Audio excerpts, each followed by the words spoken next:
Hey, what is up, everybody? Mark here, back again today to give you an overview of another fun project that we have going on here.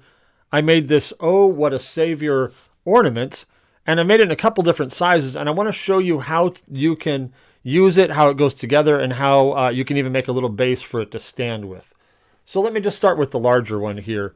Again, you can take this multi-layered design and you can resize it to any size that you like. The only thing that you'll need to keep in mind, or actually two things, but one major thing is as you resize it, of course, this text gets smaller and smaller. So you might end up using things like tweezers to be able to manage them depending on how small the text gets. But because there's nothing that has to fit together, it's just layers that are glued on top of one another. It doesn't matter what material you use. It doesn't even matter if they're all the same thickness. You just want to stack them on top of each other. And I'll talk about that here in just a second. And then all you're going to do is if you want to use the stand here, you're just going to take your calipers, you're going to measure the thickness of everything here, and you're going to make your slot in your stand based on that. Again, I'll cover that in just a moment. So this particular one right here is about 5.5 inches across, and all I did was I took the file, I loaded it up in the Glowforge, and I sized it just visually to whatever size I wanted. And as long as you size all the pieces together at the same time, it's really, really easy. So again, this one is about 5.5 inches across. And on this one, I used Glowforge Thick Walnut, Maple, and Clear Acrylic for this one. But it does not matter what material you use. In fact, for the sample I'm going to put together over here with you in just a minute, I used thick for some and medium for others, so it just does not matter. And then I've got a little stand here, and you can put it just like that, and it can go on a mantle or a table or whatever you like. So I'll move that over to the side here. We'll take a quick look at the small version.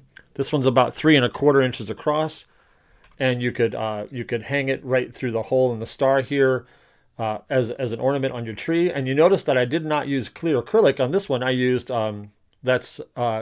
cherry is what that is. That's cherry hardwood. And all three of these are all four layers, sorry, here are hardwood from Glowforge. But once again, you can use whatever you like. It does not matter. And again, I've got a nice little stand here if I want to stand it like that. So let's just talk real quickly about the different layers. So we've got the back layer here, or if you want to make this one the back with the Manger. And then, by the way, I made that one out of medium plywood just simply because that's what I had. So again, it does not matter. I made this one out of thick clear acrylic. Does not matter what you use. You could even, as you saw, you could even use something opaque that's not clear.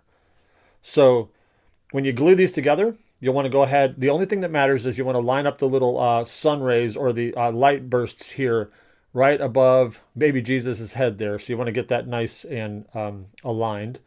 Glue that there. And then you can take the Manger and glue it on top.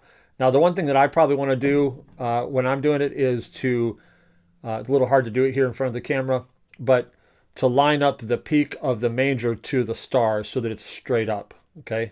So something close to that right there. And glue those together. And then the next thing you want to do is your text. Now, let me see if I can zoom in here a little bit to help you out. And what I would do is I would lay it all out first, of course, before you mess with any kind of glue and kind of figure out where you want the pieces to go. So I might go something like this perhaps. And really the small text is the one that really needs to have the best placement. And so you'll get that nice and straight. My angle right now is a little difficult for me, but you get the idea.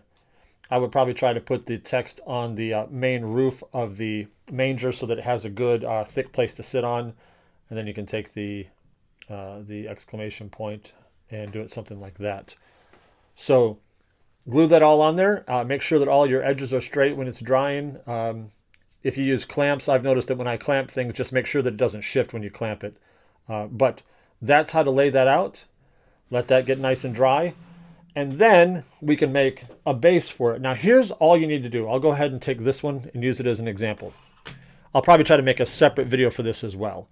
Once it's all dry and put together, all you need to do is take your calipers. Let me see if I can get it in frame here. Take your calipers and measure the thickness right here. And I've got 0.60. All right, so 0.60. So what I'm going to do is I'm going to go into my vector program and I'm going to draw this shape out right here. It doesn't matter if it's rounded, whatever you want to do. And I'm going to make a slot here that is 0.01 smaller than what I measured. So I measured 0.60. So I'm going to put 0.59 as my height right here. Okay, this part right here, 0.59. And for me, that almost always works perfect to account for the kerf. So again, 0.59, and if I do 0.59, I end up with a nice stand that goes just like that. So you'll want to test it on your own, but I think that will do it almost every time. So you can make it any size you want, make a stand or not, and use any materials that you like. It'll all work out just fine. Hope you have fun with this. Shoot me any questions that you have, and I will see you in the next one.